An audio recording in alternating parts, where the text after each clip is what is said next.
Bonsoir.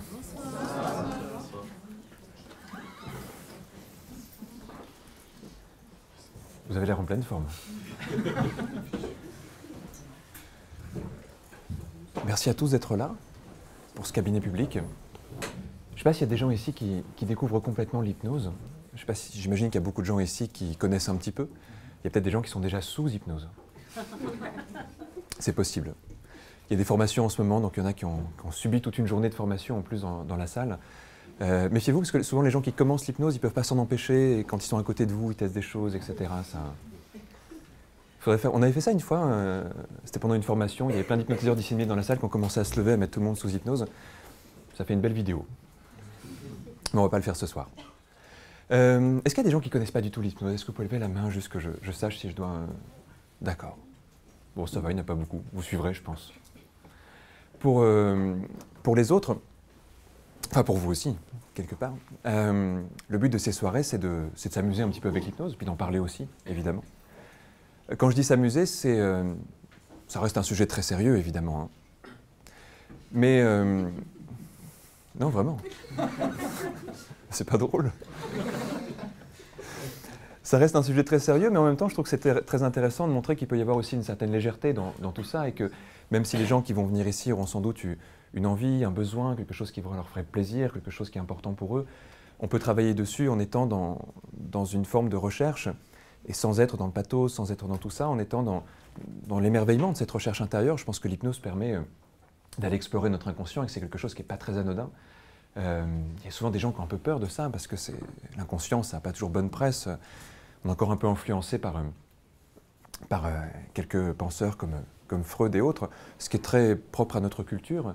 C'est amusant, j'ai discuté avec quelqu'un il n'y a pas très longtemps là, qui me disait qu'encore aujourd'hui, en fac de psychologie, on considérait que tout ce qui s'était passé aux États-Unis depuis 70 ans était un truc d'éberlué, du luberlu plutôt.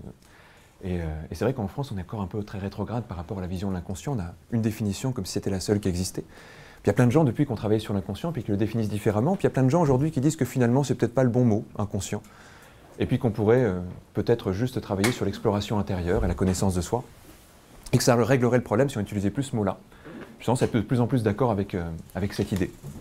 Et j'ai l'impression que dès qu'on enlève le mot inconscient, on est dans quelque chose qui est un peu plus dans le plaisir, un peu plus dans la curiosité, un peu plus dans l'envie d'aller explorer tout ce qui nous échappe à l'intérieur de nous. On pourrait se voir comme des explorateurs quand on fait de l'hypnose. On part avec un petit moyen de transport qui est les mots, la voix. Et puis on rentre à l'intérieur de nous dans un endroit qui est absolument gigantesque, dans lequel il y a énormément de zones inconnues, énormément d'endroits à découvrir. Et je ne sais pas quel genre d'excitation vous auriez, vous, si on vous débarquait sur un bateau en disant comme ça, il y a un monde entier à découvrir. Avec des paysages magnifiques, avec des endroits inattendus, avec des personnes intéressantes et tout ça. Et je crois que quand on va vers l'inconscient, peut-être qu'on pourrait avoir cette démarche-là. Puis l'hypnose, évidemment, quelquefois fait encore un petit peu peur, parce qu'il y a le mythe des grands hypnotiseurs méchants, qui vous regardent avec des grands yeux qui tournent, en spirale comme ça, comme dans les films et les dessins animés, puis qui vous disent « ayez confiance » avec une voix un peu bizarre. « Ayez confiance en moi ». C'est terrible, parce que dans la rue, personne ne ferait ça, vous savez, ça ne marcherait pas. « Ayez confiance en moi ». Complètement, maintenant. Évidemment, on ne fait pas ça en hypnose, puis on ne demande pas aux gens d'avoir confiance en nous, en fait. On demande aux gens d'avoir envie de faire une expérience, mais c'est drôle, tous les mythes, on la dent dure quelquefois. Enfin, bizarre comme expression, non? Enfin, vous voyez ce que je veux dire. Et le mythe de l'hypnotiseur manipulateur, il fait encore un petit peu, ça existe encore un petit peu. Puis il y a des gens qui jouent là-dessus quand même, quelquefois. Alors que je pense qu'il n'y a rien de plus doux qu'un hypnotiseur. C'est-à-dire qu'à mon avis, un hypnotiseur, c'est quelqu'un qui s'intéresse tellement à l'autre, qui est tellement fasciné par le monde de l'autre à chaque fois, qui essaie toujours de regarder avec curiosité comment ça fonctionne, qui est très prudent en plus dans sa communication, peut-être plus qu'un autre parce qu'il a plus encore la mesure de l'impact des suggestions. Je pense qu'en fait, il n'y a rien de plus éthique même qu'un hypnotiseur. Mais comme les gens pensent quelquefois que l'hypnotiseur est quelqu'un, vous savez, comme dans le film de Woody Allen, va cambrioler la maison à côté et tu t'en rappelleras pas demain. Ramène-moi tout. Ça serait bien si ça marchait, mais il faudrait déjà trouver un bon cambrioleur, sinon se faire attraper, ça ne servirait à rien, on se ferait avoir quand même. Ça ne marcherait pas. S'il y a un bon cambrioleur dans la salle, j'ai quelques cibles en tête. Non, puis c'est toujours le mythe, vous savez, du on fait faire n'importe quoi, tout le monde sous hypnose et tout ça. Évidemment, ça ne marche pas trop. Ce serait trop facile, non? Les hypnotiseurs auraient contrôlé le monde depuis longtemps si c'était possible.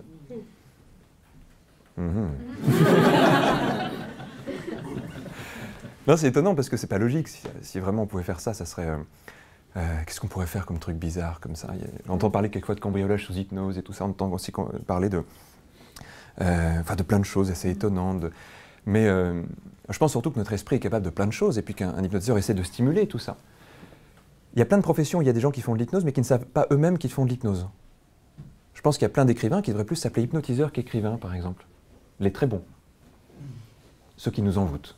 Ceux qui, dès la première page, font qu'on n'arrivera pas à lâcher ce satané livre et qu'on aura toujours envie de tourner la page d'après et qu'on aura vraiment l'impression que ce qui est écrit dedans est vrai. Ça nous semblera tellement vrai qu'on aura l'impression que... Enfin, ce ne sera pas une impression, notre cerveau va vraiment sécréter des réactions particulières, on va vraiment avoir des émotions, on va avoir peur, on va avoir envie, on va aimer les personnages, on va les détester, on va être en colère, on va être mort de rire quelquefois, on va être triste, on va peut-être verser une larme. À la fin, on va terminer le livre en disant c'était qu'un livre, en même temps, il nous aura touchés profondément. Et puis, quelquefois, même, il aura modifié notre vie. Alors, le mythe de faire n'importe quoi sous hypnose, peut-être qu'il vient de là, je ne sais pas. Il y a une personne une fois qui m'a dit « Ouais, mais est-ce que vous pourriez prendre quelqu'un et puis le faire se déshabiller en public ?» Oui. C'est très facile. Il y a quelqu'un qui le ferait pour 50 000 €, là?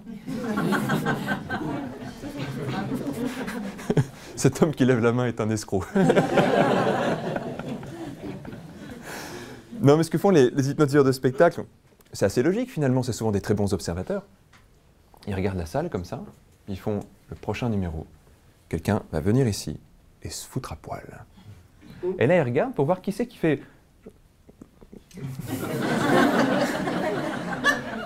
Le profil type, le timide qui a envie. Le timide qui se dit, je l'aurais jamais fait, mais si un mec est hypnotiseur et qui me le demande, peut-être que ça me ferait du bien d'arriver à dépasser ma timidité.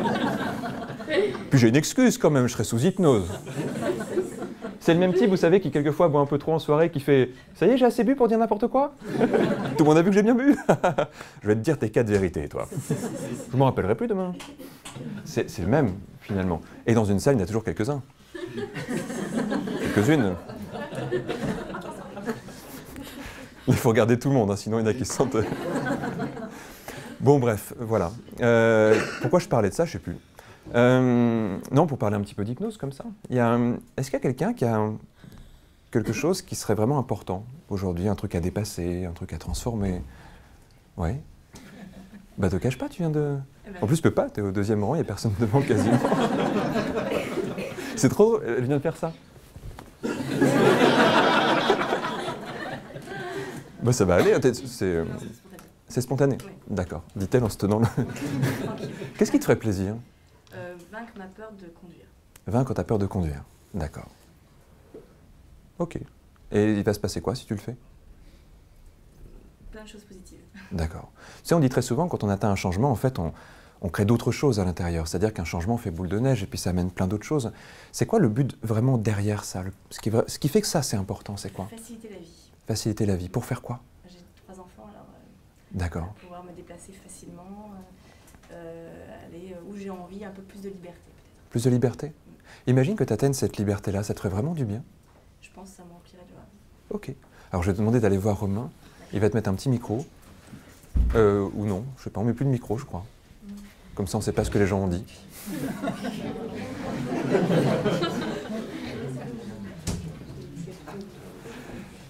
Pendant ce temps-là, il y avait une personne qui était... c'était le premier cabinet public de l'année, je crois, une personne qui avait là... Je sais pas, peut-être là, je sais pas, qui avait cette envie de pouvoir reconduire. Qui m'avait laissé des nouvelles, depuis elle reconduit. On a fait une séance en 2 minutes. Il n'y avait plus le temps à la fin. Alors c'est marrant parce qu'il y a des gens qui m'ont écrit après en disant « Oui, mais pourquoi vous l'avez fait en 1 heure le d'avant alors que celle-là en 2 minutes ?» Parce qu'on n'avait plus le temps.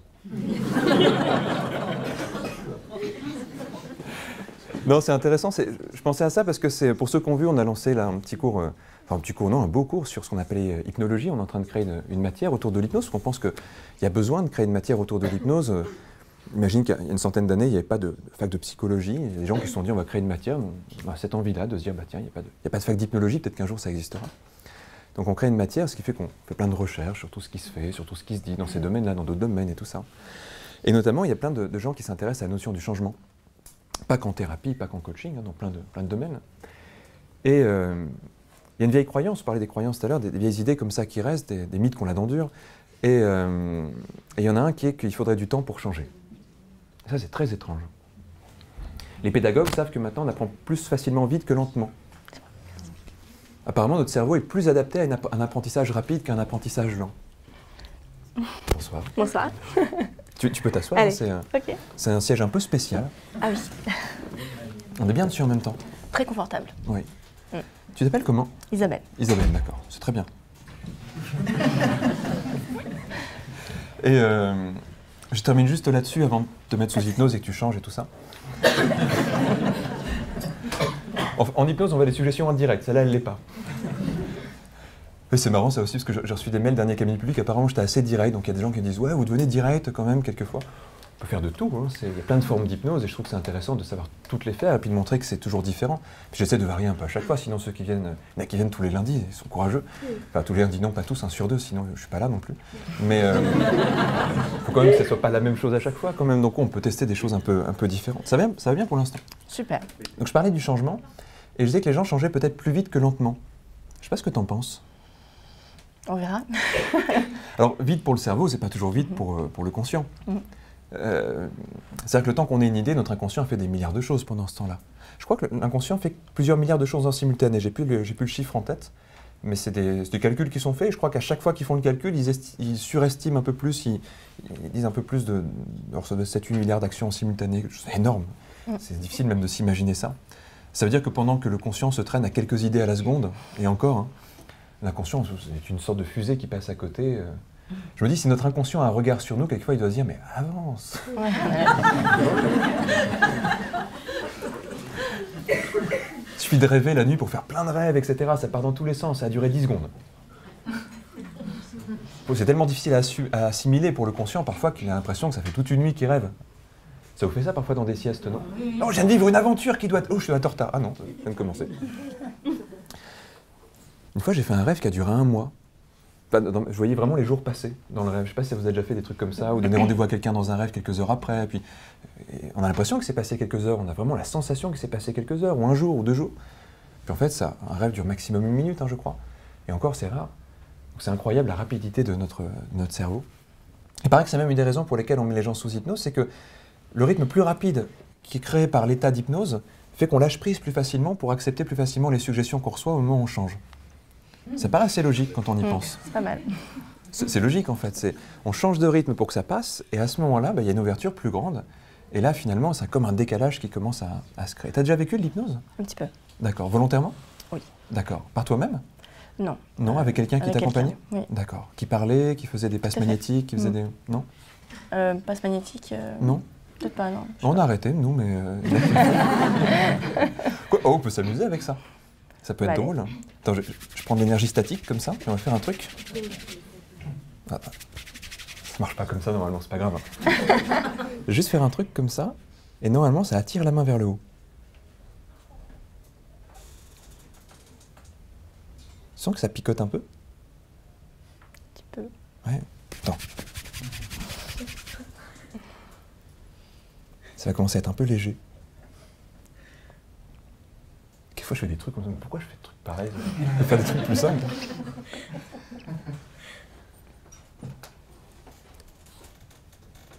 Tu vas sentir un truc, c'est que la main elle va commencer à s'engourdir et à se figer. Ce qui fait qu'au moment où je vais la prendre, t'as vu, elle est très droite comme ça. Ça s'appelle l'induction hypnotique égyptienne. Pardon. Pratique ancestrale qu'on se transmet depuis des générations. Ah oui, je sens... Ah, t'as vu, il y a un doigt qui bouge. Pourquoi il bouge? C'est l'index qui a bougé. Il semble bien. Ah oui, tiens, il rebouge encore un peu.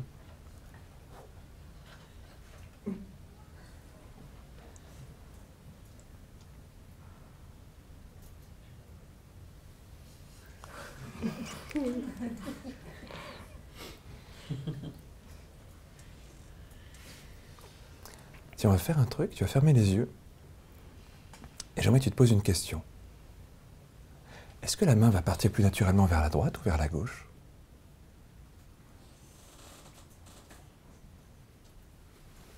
Et dès que tu as la réponse parce que ça bouge, j'aimerais que tu ne cherches pas à l'amplifier consciemment pour ne pas ressentir comment ce mouvement grandit.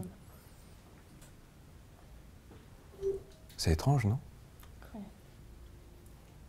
C'est toujours ta main, hein? Il me semble. C'est drôle comme réponse, il me semble. Et plus ça bouge, plus tu vas avoir l'impression qu'il y a des sensations qui commencent à remonter dans tout le corps. Toutes seules, étrangement, comme ça. Et ça peut être très intéressant d'observer ça, n'est-ce pas? Je vais reprendre ta main, parce que sinon je ne sais pas où elle va aller. Je vais la remettre par là. Non, parce qu'elle arrivait vers le micro. Et là, tous les gens qui nous suivent sur Internet, ça veut... Il n'y a plus rien. Tu vois, je voulais faire une blague aux gens qui regardent sur Internet, c'est qu'à un moment donné... appuie sur le bouton comme ça. On n'a pas besoin d'être concentré. Non. Non, puis on ne sait pas très bien ce qui se passe. T'as vu, c'est marrant que ça marche comme ça tout seul. Attends, je repose un peu ta main. Elle a chaud, on dirait, non? Ah, mais j'ai la main un peu moite. Ah oui, c'est surtout celle-là. C'est c'est peut-être parce que tu es proche du... Dieu. Ouais. C'est comme quand on monte sur une montagne, il fait plus chaud parce qu'on est plus proche du soleil.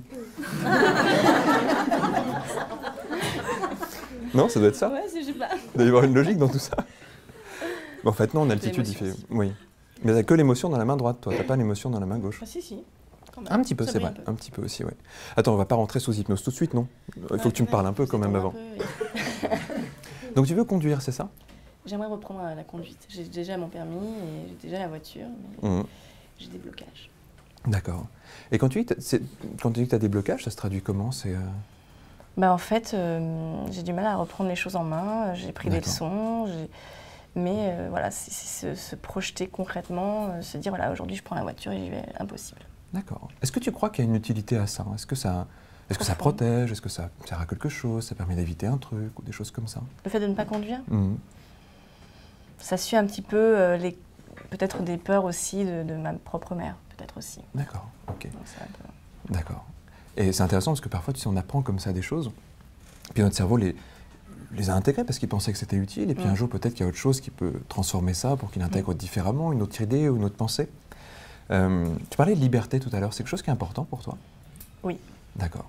Ça signifie quoi pour toi, la liberté?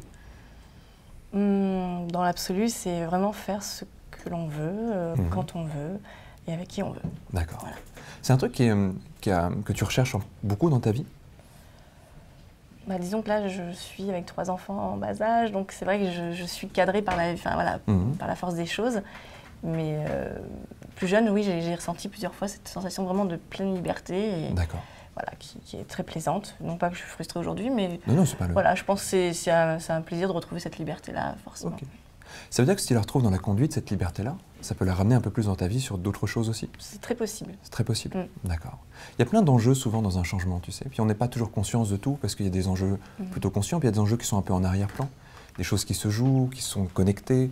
Comme tu dis, parfois que c'est des choses qu'on a héritées anciennes, et puis quelquefois c'est des choses aussi il y a des choses qu'on a entendues, qu'on a crues, qu'on a imaginées.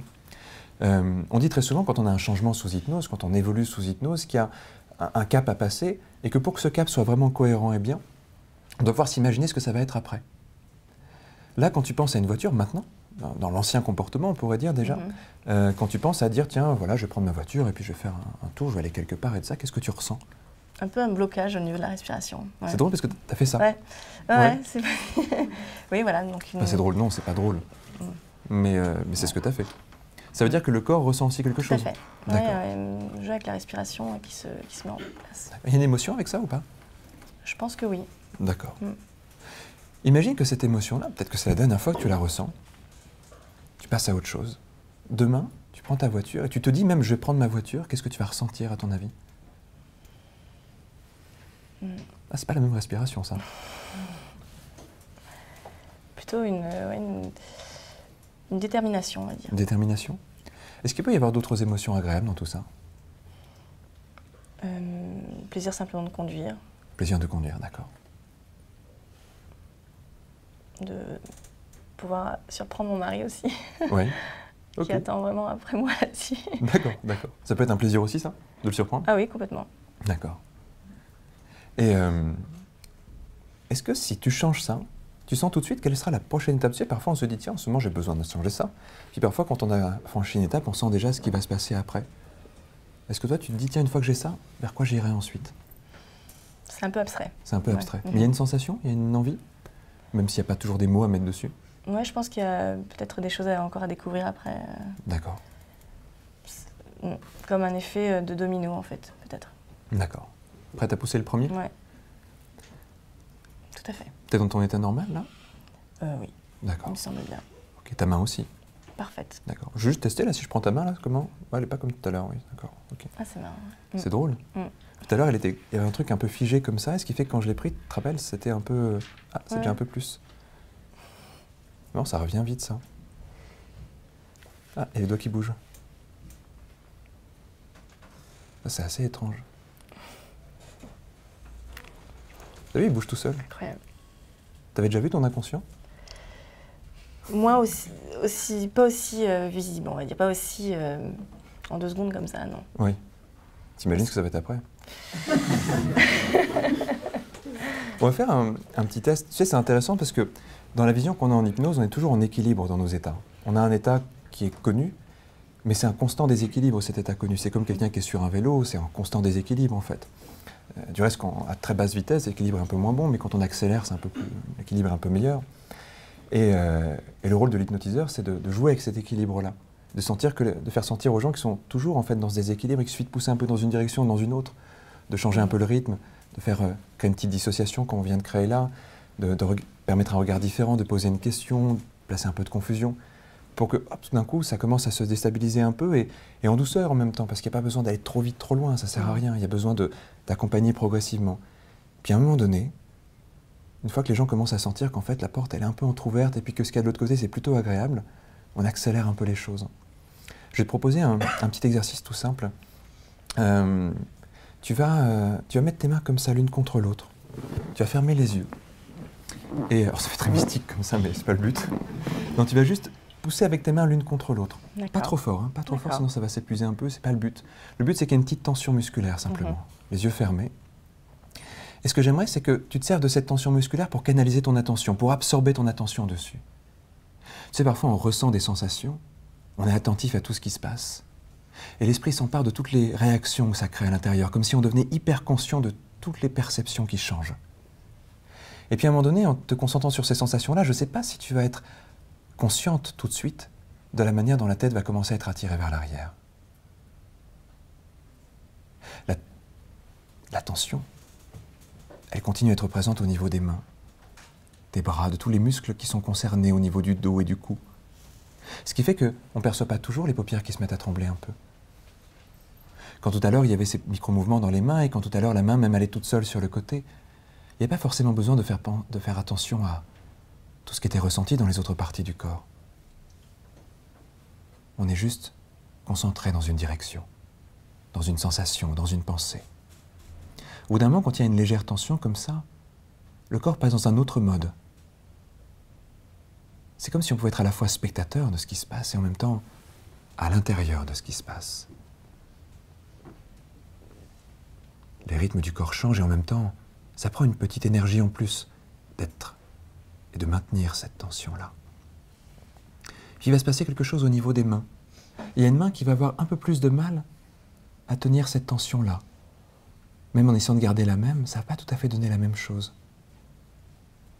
Comme si une partie du corps commençait à se relâcher pendant qu'une autre gardait la même tension.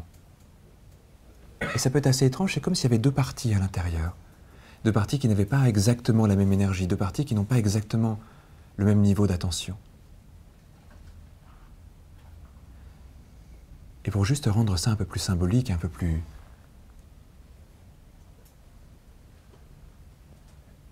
en lien avec ce que tu veux faire là, ce que tu désires là, je vais demander à ton inconscient d'imaginer que la partie de toi qui a envie de changer, d'être bien quand tu conduis, de te sentir bien avec ça, elle va être présente dans ce bras-là. Et puis l'autre partie de toi, celle qui jusqu'à maintenant avait peut-être un petit peu peur, elle est dans ce bras-là. Et ça va être comme 2 parties de toi qui sont en contact là, l'une contre l'autre. Chacune a ses besoins, chacune a ses routines, chacune a ses émotions. Il y en a une qui crée et qui bloque un peu la respiration, alors que l'autre a envie de liberté. Il y en a une qui sait peut-être d'où ça vient, ce blocage-là. Et puis l'autre qui a peut-être juste envie de passer à autre chose et de penser à l'avenir. Et à tout ce qui peut se passer si ce changement arrive. Et pour l'instant, c'est comme si ces deux parties pouvaient s'opposer, être l'une contre l'autre. C'est souvent ce qui se passe quand on veut changer et puis qu'il y a une partie de nous qui a envie d'avancer alors que l'autre retient en arrière. Et la plupart du temps, plus on essaie d'avancer, plus l'autre retient en arrière. Et notre inconscient maintient à ce moment-là quelque chose qui est stable, jusqu'au jour où quelque chose vient transformer ça. Jusqu'au jour où un autre équilibre doit être trouvé à l'intérieur. Quand on commence à rentrer sous hypnose, la respiration devient plus profonde. Le corps change de rythme. Les pensées deviennent différentes. Il y a des émotions qui passent parfois. C'est un état dans lequel on est comme dans une bulle parfois, coupé de l'extérieur. Comme si la seule chose qui était importante est à l'intérieur. La température du corps change souvent. Il y a quelque chose d'actif. Et puis il y a toujours ces deux parties qui sont l'une contre l'autre. J'aimerais que la partie toi qui a créé le blocage jusqu'à maintenant, celle-là, puisse commencer à se rappeler de toutes les raisons pour lesquelles ça a existé, de tout ce qui a amené ça. Peut-être même des besoins qu'il y avait derrière, peut-être même des attentes qu'il y avait derrière. J'aimerais que cette partie de toi se rappelle de l'intention qu'elle a, du but, de sa recherche. Et quand elle se reconnecte à cette intention-là,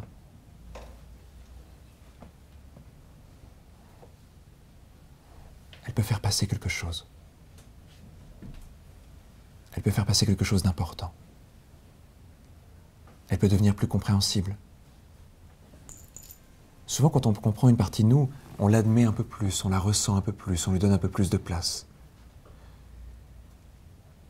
Même si on sait qu'elle va devoir évoluer. Et puis, c'est cette partie-là aussi qui va se rappeler de son intention, de ce qu'elle désire, de cette envie de liberté,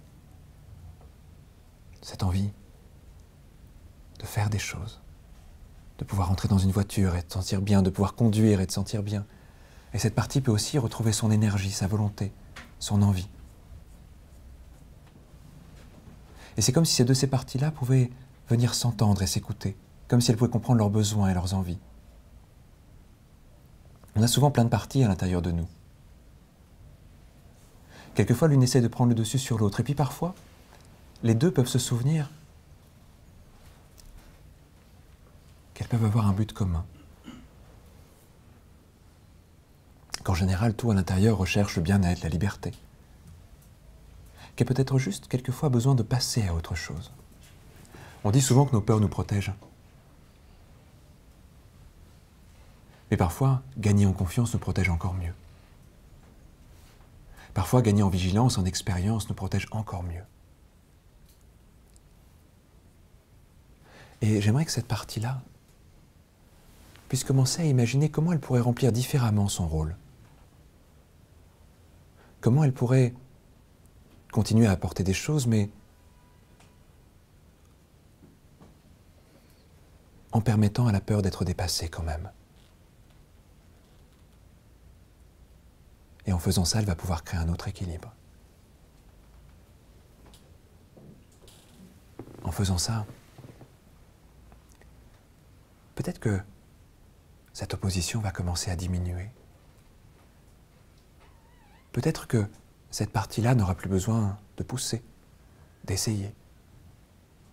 Comme s'il n'y avait plus de résistance à l'intérieur, comme si quelque chose se réharmonisait.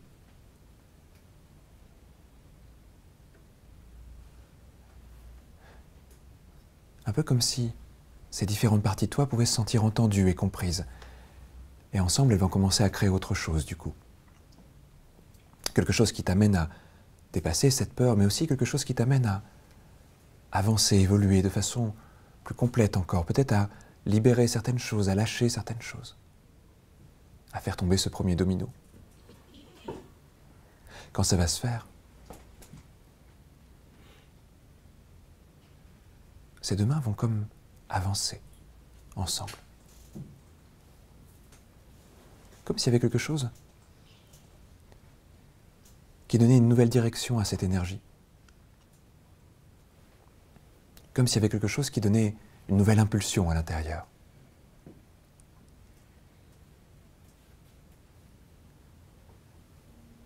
Et quand ça commence comme ça, il y a une partie de toi qui peut simplement accepter que cette peur disparaisse, qu'elle n'a plus d'utilité, qu'elle a fini de jouer son rôle. Que tout à l'intérieur est prêt à passer à autre chose.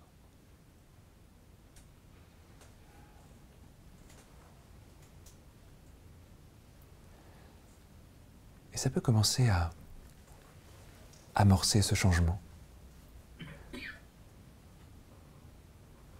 Comme si la possibilité de conduire demain déjà commence à apparaître différemment. Les mains avancent tout doucement. Et plus elles avancent, plus ça crée de nouveaux comportements, de nouvelles attitudes, de nouvelles sensations, de nouvelles perceptions.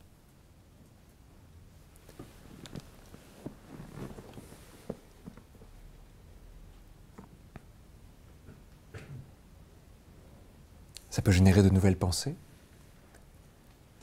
de nouvelles idées. Et peut-être même déjà conduire vers ce qui se passe après, ce truc qui était encore un peu flou tout à l'heure. Cette envie de liberté. Puis d'autres choses encore. Des choses qui vont dans le bon sens. Vers ce qui te plaît vraiment.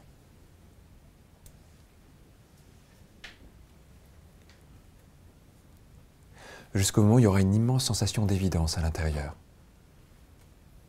Une évidence qui dit autant, ce sera facile de prendre la voiture demain, que plein d'autres choses aussi, plein d'autres choses qui vont là aussi dans cette même direction.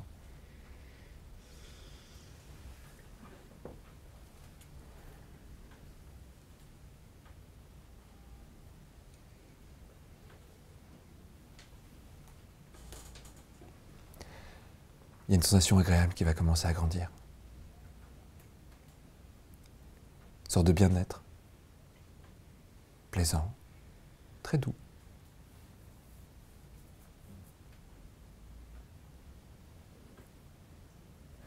Ce mouvement continue. Les pensées sont toujours canalisées dans la même direction. Des sensations agréables grandissent. Et d'une certaine façon, ce travail va continuer de façon plus inconsciente maintenant.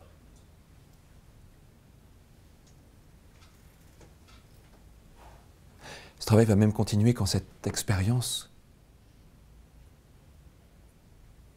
sera terminée. C'est comme quelque chose qui est lancé à l'intérieur et qui va continuer pour que les nouveaux comportements se mettent bien en place dans les prochains jours, pour qu'ils s'intègrent, pour que tout ça semble si naturel, si simple, si évident, que tu auras très vite l'impression que ça a toujours été comme ça. Tu te souviendras évidemment que ce n'était pas toujours comme ça. Mais il y aura cette sensation-là. Quelquefois, on rencontre quelqu'un, on a l'impression de le connaître depuis longtemps. Quelquefois, on a un nouveau comportement et très vite, on a l'impression qu'il est naturel. Parfois même, on ne pense plus vraiment à ce qu'il y avait avant.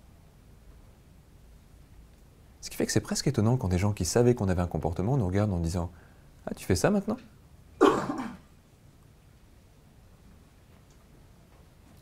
Souvent, dans ces cas-là, les gens sourient. Parce qu'ils se rappellent que c'était pas comme ça avant. Puis il y a une pensée qui peut venir, qui vient dire quelque chose comme c'est drôle que ça ait changé aussi vite, ce truc-là. Et puis peut-être que quelques instants après, on est déjà passé à autre chose, n'est-ce pas?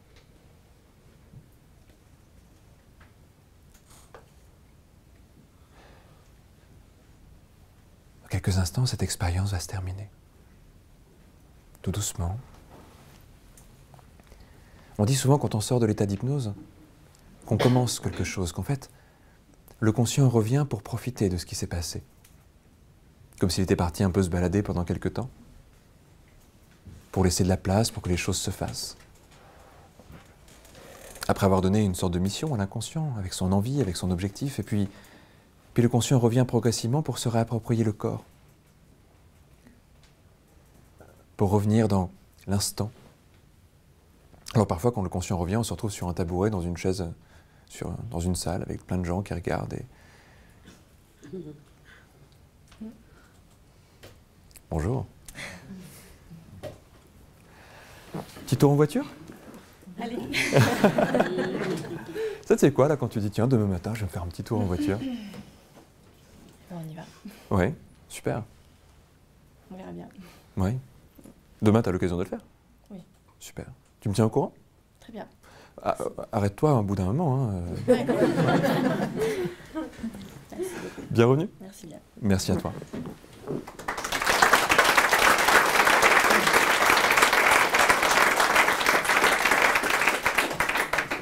Je vais me mettre là. Je me dis quand la salle est très remplie comme ça, il y en a qui ne doivent pas avoir grand-chose sur le côté. Je vais changer de côté pour la suite. Tout le monde est réveillé?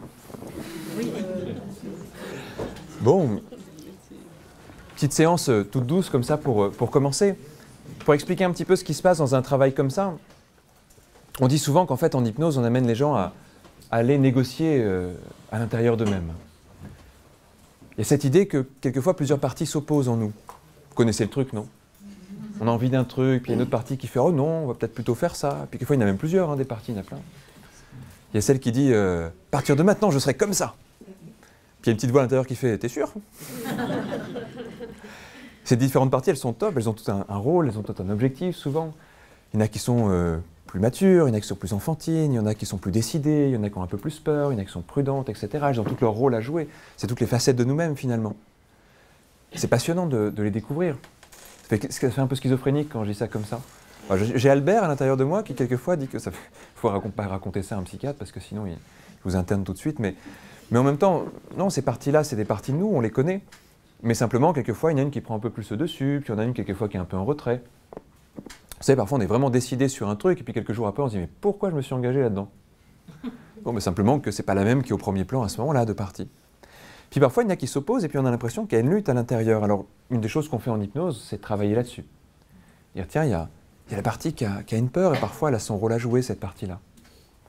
C'est utile la peur quelquefois, non? C'est pratique, ça peut sauver notre vie quelquefois aussi. Vous savez, quand on était dans la jungle, il y a longtemps, quand il y avait un prédateur qui arrivait, il y avait un truc à l'intérieur qui faisait que le corps se figeait, qu'on ne bougeait pas parce que sans doute que nos ancêtres, enfin ceux qui avaient survécu, avaient compris que les prédateurs voyaient bien les mouvements, puis qu'en général, on n'était pas très avantagé pour courir vite à cette époque-là. Moins en général qu'un truc à quatre pattes avec des griffes et des dents. Donc notre cerveau, au bout d'un moment, par sélection naturelle, sans doute, il y en a certains qui ont réussi à comprendre que se figer marchait. Pratique. Alors ils ont transmis ça à des générations et des générations et des générations. Et puis, des millions d'années plus tard, ou je ne sais pas combien de centaines de milliers d'années plus tard, il paraît que notre cerveau n'a pas beaucoup changé en 500 000 ans. Donc il a dû rester dans des archaïsmes quand même. Il y a des gens, par exemple, je sais pas, qui vont passer un examen. Puis là, ils ont peur. Alors il y a le cerveau qui fait « Fiche-toi !» Que ce prédateur ne te saute pas dessus. Bon, c'est pas très adapté, ce fonctionnement. Alors que font les gens? Ils luttent contre cette partie-là. Ils font « Non, il faut pas que je me fiche, il faut pas que je me fiche !» Puis là, l'inconscient fait « Ouais, mais quand même, il y a une notion de survie derrière ça. » Donc il faut aller rentrer dans cette partie nous-mêmes pour lui dire « Ouais, bien sûr, il y a une notion de survie, mais il y a peut-être plein de possibilités aussi. Il y a peut-être plein d'autres choses qui sont tout aussi intéressantes. Il faut peut-être rééduquer notre inconscient. » Souvent, je crois que c'est ça qu'on fait sous hypnose. Notre inconscient est une machine à apprendre, notre cerveau est une machine à apprendre. C'est très facile d'apprendre des choses à l'intérieur, mais encore faut-il aller au bon endroit pour l'apprendre et puis prendre le temps de l'apprendre aussi. C'est drôle ça parce que, même pour les gens qui ne connaissent pas l'hypnose, mais c'est pas si normal que ça quand on y pense. Il y a plein de gens qui disent oui, j'ai par exemple une phobie ou j'ai un truc comme ça. Puis souvent ils attendent qu'ils soient reconfrontés à la phobie pour y penser ou pour y réfléchir. Pourtant ils avaient le temps parfois avant de se dire bon attends, prenons les choses une par une, qu'est-ce qui se passe à l'intérieur, pourquoi je réagis comme ça. Mais c'est rare qu'on prenne ce temps-là, on n'est pas souvent éduqué à prendre ce temps-là. Je ne sais pas si vous le faites vous quelquefois. Il y a assez peu de gens qui se disent par exemple le matin, tiens, la journée commence, qu'est-ce que je pourrais améliorer à l'intérieur de moi aujourd'hui? Qu'est-ce que je pourrais tester pour les plus joueurs? Tiens, aujourd'hui, je vais mettre un peu ce comportement-là, et puis je vais... pour ceux qui connaissent, j'avais fait une conférence là-dessus sur ce que j'appelais la penderie mentale.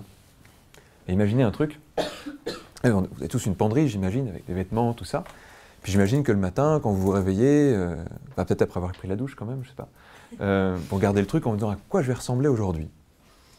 Par exemple, qu'est-ce qui fait que tu as mis cette robe-là, avec ce collier-là, etc. Puis on sait très bien que selon les gens qu'on va croiser dans la journée, on ne met pas la même chose, si c'est sérieux, si c'est pas sérieux, si on sort le soir, si on se déguise en fait quelque part. Tout est déguisement. Et puis on pourrait imaginer qu'à côté, il y aura un placard mental. Et dedans, on aurait le costume émotionnel de la journée. Aujourd'hui, je vais être comment? Aujourd'hui, je vais être joyeux. Aujourd'hui, je vais être serein. Aujourd'hui, je vais être mélancolique, parce que c'est marrant de temps en temps. Ronchon, pourquoi pas? Ouais, pourquoi pas, ça serait drôle. On jouerait avec nos facettes comme ça. Peut-être qu'on apprendrait à les connaître et tout ça. Peut-être que si on faisait ça, on n'aurait plus peur de certaines d'entre elles, parce qu'on les prendrait aussi pour ce qu'elles sont, avec leurs avantages, avec leurs inconvénients.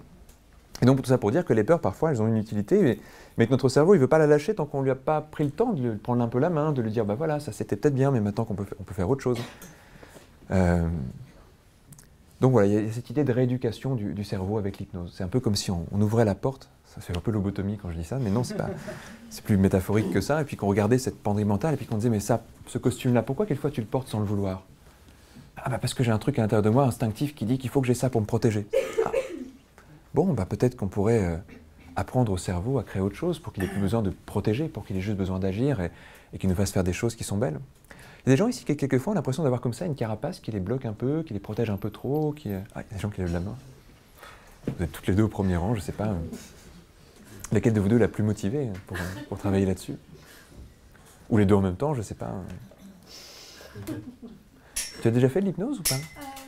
Oui, volontairement aussi? Oui, aussi. D'accord. Là, tu es dans ton état normal ou pas? Non. Non, déjà? C'est vrai? C'est étrange, ça. Au premier rang, on se prend des suggestions, hein, comme ça, parfois. On peut faire un petit jeu, comme ça? Bah attends, reste là, pour l'instant.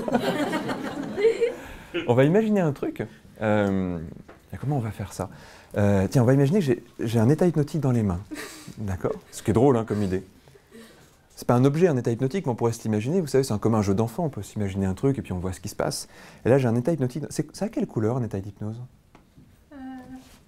C'est gros comme ça, et puis c'est vert. C'est vert, d'accord. Ouais.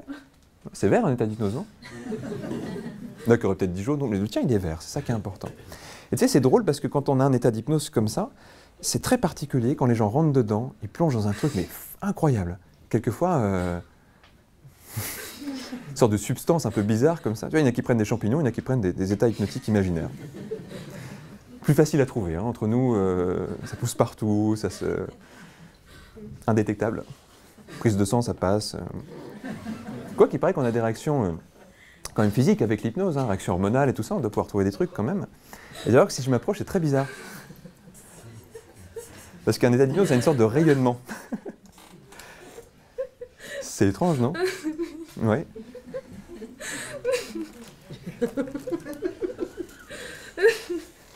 Et parce que moi je le mets dans la tête souvent l'état d'hypnose, chacun fait son truc après, mais tu vas voir comment il va rentrer. En fait, je ne sais pas si c'est la tête qui rentre dans l'état d'hypnose ou l'hypnose qui rentre dans la tête, je ne sais pas trop. Mais tu vas sentir qu'à un moment donné, il y a juste les yeux qui se ferment et que c'est comme si tout le visage et tout le corps pouvaient plonger dans cet état d'hypnose et au moment où je vais toucher ton épaule, ça descend dans le corps, comme ça. Et tu vas juste avoir la sensation que c'est une aventure qui commence. Et comme tu as levé la main, puis qu'elle est toujours levée depuis tout à l'heure, j'aimerais que tu penses à ce qui a réagi en toi quand j'ai parlé de ça tout à l'heure. J'aimerais que tu y repenses et que tu te permettes de rentrer dans cet état antérieur, de commencer à y voyager, de commencer à ressentir des choses. Tu vas sentir qu'à certains moments, je m'adresse un peu moins à toi, mais les mots continueront à s'infuser à l'intérieur. Même quand tu sauras que je m'adresse à la personne qui est à côté de toi, les mots pourront t'atteindre quand tu les voudras, quand ils te sembleront bien, ou tu pourras juste attendre que je te parle à nouveau. Tu sais, parfois on voit quelqu'un rentrer sous hypnose et c'est très contagieux l'état d'hypnose. C'est une sorte de virus, on fait attention à ça. Tu sais que tu es bien placé aussi, ça fait une ligne droite en général, souvent comme ça. Ah, c'est toi? Mais lui, ça compte pas, il est toujours en transe. Méfiez-vous, il est dangereux. Et souvent, quand on a vu quelqu'un rentrer sous hypnose, il y a une sensation qui se communique. Alors ça commence souvent de ce côté-là. C'est marrant parce que tu as mis la tête là, comme pour te protéger l'état qui commençait à venir là. Il est comment ton bras? Engourdi. Il est engourdi, oui. Donc engourdi, ça dépend comment on le dit, mais attends, j'enlève celui-là parce que celui-là il va bien pour l'instant. Je prends juste celui-là parce qu'il est engourdi pour l'instant. Et on va imaginer quelque chose, c'est que tu as un état d'hypnose dans la main. Il est de quelle couleur le tien? Multicolore. Multicolore, c'est encore plus puissant ça. C'est étrange parce que pour ceux qui ne connaissent pas l'hypnose c'est du faux qui crée du vrai, c'est de la suggestion qui crée de la réalité. C'est de l'imaginaire qui finit par activer le cerveau. Vous savez, c'est un peu comme quand on se concentre sur quelque chose. Vous vous rappelez, je ne sais pas s'il y en a qui faisaient ça quand ils étaient enfants, dans une pièce comme ça, ils ferment les yeux puis ils disent « je crois que j'entends quelque chose » et ils finissent par entendre des bruits. Le faux crée du vrai. Enfin, c'est l'idée du cinéma, de l'art et de la peinture, de la littérature et de la musique. Hein. C'est qu'en fait, le suggéré crée du réel et quand la main s'approche du visage, parfois, la transe devient réelle. Les yeux se ferment. Et il y a une exploration qui commence. Et quand la main touche le visage, l'état s'approfondit encore. Et encore. Et il y a une sensation qui vient. Souvent, c'est la sensation qu'on est juste au bon endroit pour commencer à voyager à l'intérieur de ses pensées, de ses souvenirs et de son imagination. Tout ça, ce sont des endroits qui existent dans le mental. On dit quelquefois qu'on est centré. C'est une métaphore, bien sûr, mais on sent tout ce que ça veut dire, être centré. On dit parfois qu'on est prêt mentalement. Et on se doute bien que prêt mentalement, ce n'est pas une posture physique, que ce n'est pas autre chose qu'une façon de penser. Il y a quelque chose à l'intérieur, souvent, quand on dit ça, qui s'aligne, qui se met en place, qui se crée. Et quand on pense à quelque chose qu'on a porté parfois pendant longtemps, qu'on a gardé, comme quand je parlais de cette carapace tout à l'heure, de quelque chose qui est resté longtemps à l'intérieur de nous, il y a une question qui peut venir. Pourquoi c'était là? Qu'est-ce qui a fait croire un jour que c'était utile? Et à peine on se pose cette question, parfois, on remonte à l'intérieur de soi. On replonge à l'intérieur de soi. On remonte plus loin. Pas seulement dans le temps, plus loin dans les couches du mental, plus loin dans les interprétations, dans les images, dans les idées. On remonte à l'intérieur jusqu'à un endroit qui nous attire, comme quelque chose qui nous aimante, comme quelque chose qui nous indique que c'est là qu'il s'est passé quelque chose. Parfois des souvenirs remontent. Parfois c'est un mot, une image. Parfois c'est plus l'imaginaire même que le souvenir. Il y a des gens qui disent à ce moment-là qu'ils arrivent dans un lieu. D'autres qu'ils rentrent dans une émotion. Ça peut être les deux. Ça peut être plus de choses encore. Puis après, il y a quelquefois une deuxième question qui vient. Je vais vous la proposer et vous pouvez la tester. Cette question, c'est de quoi j'ai vraiment besoin maintenant? Qu'est-ce qui serait vraiment bien pour moi? On dit que dans l'état d'hypnose, on atteint une certaine sagesse. C'est une métaphore aussi. Je crois que dans cet état, on est sans doute plus libre, plus lucide, plus ouvert. Peut-être qu'on laisse de côté nos interprétations habituelles, nos jugements. Peut-être que dans cet état-là, on retrouve un état de créativité plus grand. On sait que dans le cerveau, il y a ce genre d'activité cérébrale qu'il manifeste. Peut-être que dans cet état-là, quand on se pose une question comme celle-là, on va chercher des réponses qu'on ne chercherait pas d'habitude. Peut-être qu'il y a d'autres mots, d'autres métaphores qui viennent. Peut-être que comme dans un rêve, on est plus libre d'aller chercher, explorer. Je ne sais pas où elle nous amène cette question, de quoi j'ai vraiment besoin maintenant. Quand on demande à des gens sous hypnose, à leur inconscient, si leur inconscient sait ce qui serait bien, la réponse est quasiment tout le temps oui. Comme s'il y avait une partie de nous qui savait déjà très bien ce qui est important, positif pour nous. Quand certaines personnes voient ça, elles se demandent pourquoi l'inconscient ne le fait pas s'il le sait. Pourquoi, un peu comme des apprentissages qui se font sans qu'on y pense souvent, pourquoi ça ne se fait pas tout seul? Il y a plein d'hypothèses là-dessus. Certaines personnes disent que quelquefois, on peut continuer un voyage à l'intérieur sans forcément savoir où il nous entraîne. Qu'il y a juste une émotion qui passe, qui prend un petit peu de place sur le coup. Et tu peux juste sentir que, quoi qu'il se passe là, tu peux juste en profiter pour te faire quelque chose de bien, pour peut-être libérer quelque chose, peut-être pour évacuer une émotion, quelque chose comme ça. Je ne sais pas à quoi tu as pensé, ce qui s'est passé pour toi. Mais j'aimerais juste que tu t'autorises à vivre pleinement cette expérience. Et à voir où elle t'entraîne tout en restant vraiment en sécurité par rapport à ça. Je me demande comment ça sera quand cette émotion sera juste évacuée. Comment tu vas te sentir, la respiration t'accompagne. Et c'est comme si à chaque expiration, tu pouvais évacuer certaines choses tout doucement, jusqu'à te sentir bien, vraiment bien. Ça va continuer tout seul à l'intérieur. Puis il y a d'autres choses qui continuent pendant ce temps-là. Parfois, il y a une troisième question qui vient. Quelle est la première chose qui change si j'accepte d'aller vers ce dont j'ai vraiment besoin?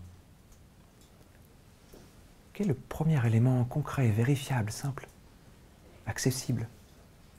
La première chose qui fait dire quelquefois, là c'est en train de changer, là c'est en train de bouger. C'est souvent agréable d'y penser.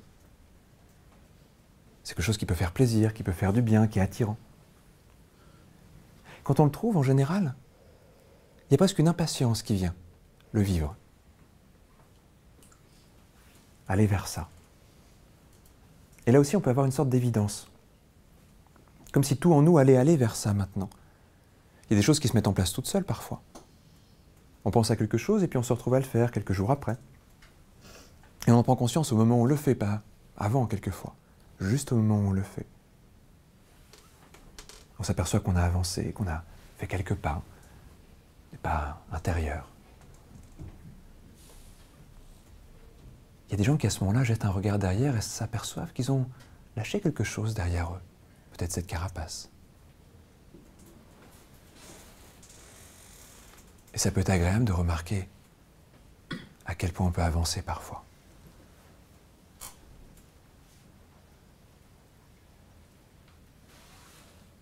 Tout en sachant que c'est que le début. Le reste du chemin, il va se faire d'une autre façon. Notre inconscient parfois nous donne un petit coup de pouce au début. Sous hypnose, on aide les gens à avancer, faire quelques premiers pas, et ensuite, il y a cette idée d'autonomiser, cette idée que c'est que le début de quelque chose, mais que ça peut continuer d'une autre façon tout seul. Que ça peut continuer assez naturellement. Souvent, à ce moment-là, on s'aperçoit que la voie qui nous guidait, elle nous aidait bien sûr, mais que notre propre voix, nos propres pensées peuvent nous guider. Qu'une fois qu'on connaît cet état, on peut le retrouver assez facilement. Et qu'on pourra très bien continuer à l'explorer un peu plus tard. Et puis on peut déjà être curieux de savoir ce qui va se passer maintenant. De laisser cette expérience aller se traduire dans la réalité partagée, tangible. Le présent, l'instant. Alors en général, dans ces cas-là, il y a quelque chose qui se réaligne un peu différemment. Il y a quelque chose qui se recentre sur le présent. Et ça peut être très agréable aussi comme sensation. La sensation de revenir. La sensation qu'on peut avoir quelquefois, comme je disais tout à l'heure, quand on arrive à la fin d'un livre, qu'on lit les derniers mots, qu'on tourne la dernière page, qu'on rouvre les yeux, qu'on peut reprendre un bon tonus musculaire, une bonne respiration.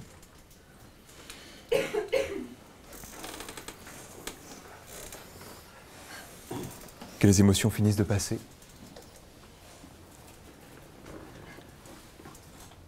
Et puis que les yeux peuvent se rouvrir, en pleine forme.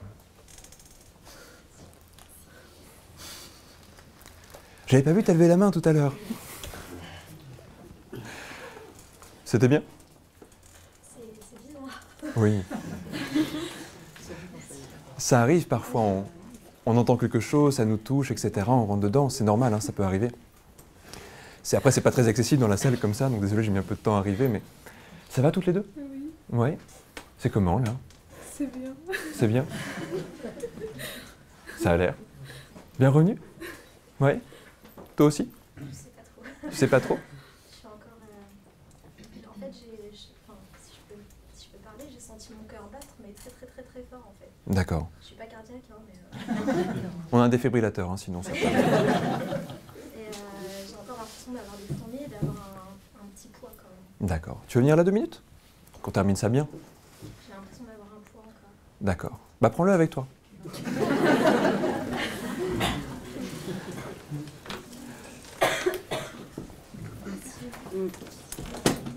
Il y a souvent ça peut arriver, et puis j'en vois quelquefois qui partent sous hypnose pendant les expériences.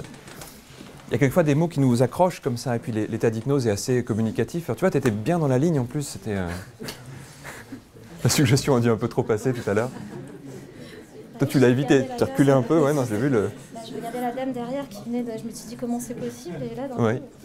Ben oui, il y en a plusieurs là qui sont partis dans ce coin-là. Ouais. Mais en fait, oui, je plaisantais avec ça tout à l'heure en disant l'hypnose, c'est du faux qui crée du vrai.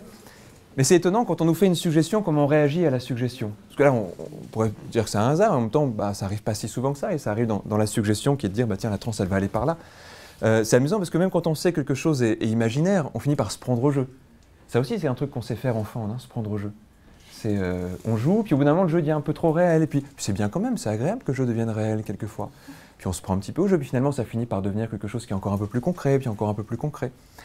Enfin, en même temps, tout projet concret a commencé par être une idée irréelle, hein, y compris nous, non? Il a bien fallu à un moment donné qu'il y ait deux personnes qui aient un projet. Et puis, 9 mois plus tard. Mais ça partait d'une idée, hein, c'était qu'une émotion, j'ai vu une sorte de... Donc en fait, il y a beaucoup de choses qui commencent fausses et qui finissent par devenir vraies, non? Tu t'appelles comment? Audrey. Audrey, d'accord. T'as pris le poids que tu avais avec toi un peu là? Ouais, il est là. D'accord. C'est drôle ça. Je ne sais pas si vous avez vu la première vidéo d'hypnologie, ou je ne sais pas s'il est là, Cyril, qui disait je ne sais pas si nous sommes des hypnotiseurs ou des extracteurs de boules noires. Je trouve ça très drôle. Parce que c'est vrai, souvent quand on dit aux gens mais comment tu te sens? Oh, je me sens pas très bien. Ah bon, c'est comment? Oh, j'ai une boule là. Elle est de quelle couleur? Elle est de quelle couleur la tienne? Elle est noire. Ah bah voilà.